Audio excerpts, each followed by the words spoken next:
Les amis, vous savez que Netanyahou est en mauvaise passe actuellement. Ouais, il a été affaibli par ce qui s'est passé.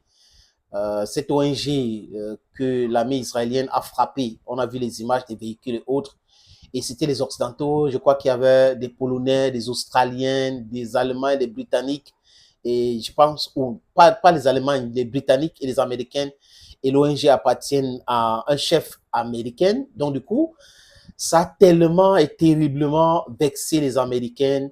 On a vu la réaction de Donald Trump qui n'est pas du tout d'accord avec Benjamin Netanyahu et cet état des choses. On a vu la réaction même de Joe Biden qui n'a pas été du tout d'accord avec Benjamin Netanyahu. On a vu la condamnation même d'Anthony Blinken et Netanyahu a essayé de s'expliquer.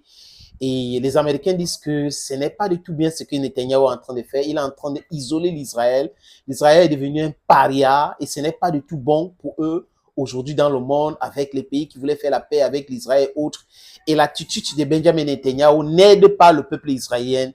Elle fait un service contraire de ce que Netanyahu voulait pour le peuple israélien. Le ministre de la Santé palestinienne parle de à peu près 33 000 morts, plus de 33 000 morts actuels, et personne dans le monde, j'ai dit le Sud global d'ailleurs, condamne unanimement. Maintenant, dans le monde entier, des gens commencent à se poser beaucoup de questions, y compris en Occident aujourd'hui, sur la sincérité et la bien fondée de cette histoire qui est en train d'éliminer tant des êtres humains, la destruction massive d'un pays, du moins du territoire, et pourquoi pas un pays dément. On se pose beaucoup de questions. Et c'est rare dans la politique américaine de voir les républicains et les démocrates, surtout les opposants, d'accord. Vous voyez un peu, ils s'opposent, mais ils sont d'accord sur le fait que Benjamin Netanyahu en fait trop. Trump l'a dit clairement, alors que Benjamin Netanyahu voulait que Trump arrive au pouvoir pour continuer à faire ce qu'il est en train de faire, parce que Trump, c'est lui qui a enlevé l'ambassade des États-Unis de Tel Aviv pour Jérusalem et autres. Mais tirer contre les ONG, les bénévoles qui nourrissent le peuple palestinien n'était pas une idée que les gens pouvaient applaudir. Donc, l'armée israélienne s'est affaiblie par rapport à cela aujourd'hui et ils sont en train de s'expliquer, chacun s'explique et tout. Et quand vous voyez cette véhicule, tout était inscrit sur cette véhicule, que c'est une véhicule d'un ONG soutenu par les Américains. Et qui dit Américain dit aller d'Israël. Qui dit Royaume-Uni dit aller d'Israël. Qui dit Pologne dit aller d'Israël. Qui dit Australie dit aller d'Israël. Comment est-ce que vous pouvez faire ça à vos alliés? Donc, vous voyez que cette bavure-là, c'est cet élément-là qui pousse à isoler davantage Benjamin Netanyahu. Et Blinken, dans cet extrait que je vous montre, essaye de s'expliquer sur tout ce qui s'est passé.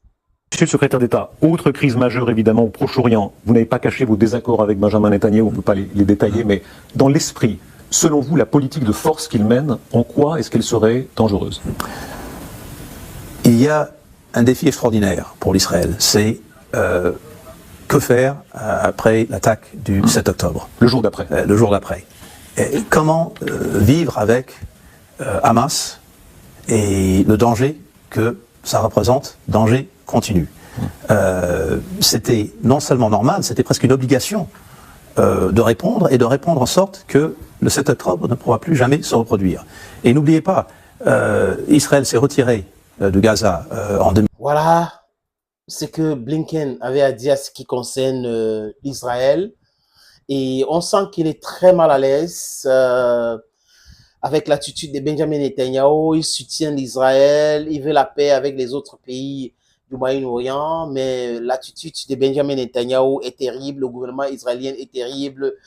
Les extrémistes qui sont au sein de ce gouvernement sont en train de faire des choses pour entamer l'image d'Israël selon les Américains et tout, ce n'est pas possible. Mais si ça restait uniquement sur l'élimination de Libanais, des Arabes, des musulmans, ça pourrait être toléré. Maintenant que ça a touché les ONG et que dans ces ONG, ce n'est pas uniquement, c'était les citoyens chrétiens de ces différents pays, les États-Unis d'Amérique, qui a donné, qui a légalisé ces ONG, le Royaume-Uni qui est allé d'Israël, la Pologne allée d'Israël, l'Australie allée d'Israël, ils ont trouvé que c'est un drame. C'est un drame, oui. À chaque fois qu'on élimine un seul être humain, c'est un drame. Maintenant, plusieurs personnes c'est un massacre, génocide, on peut utiliser tous les mots qu'on veut, mais les gens devraient payer de leurs actes. Et c'est ce que le monde entier veut. Si on veut la justice juste, il faut dire le droit. Il ne faut pas soutenir les gens dans le non-sens et condamner les autres dans le non-sens. À bon entendeur, salut.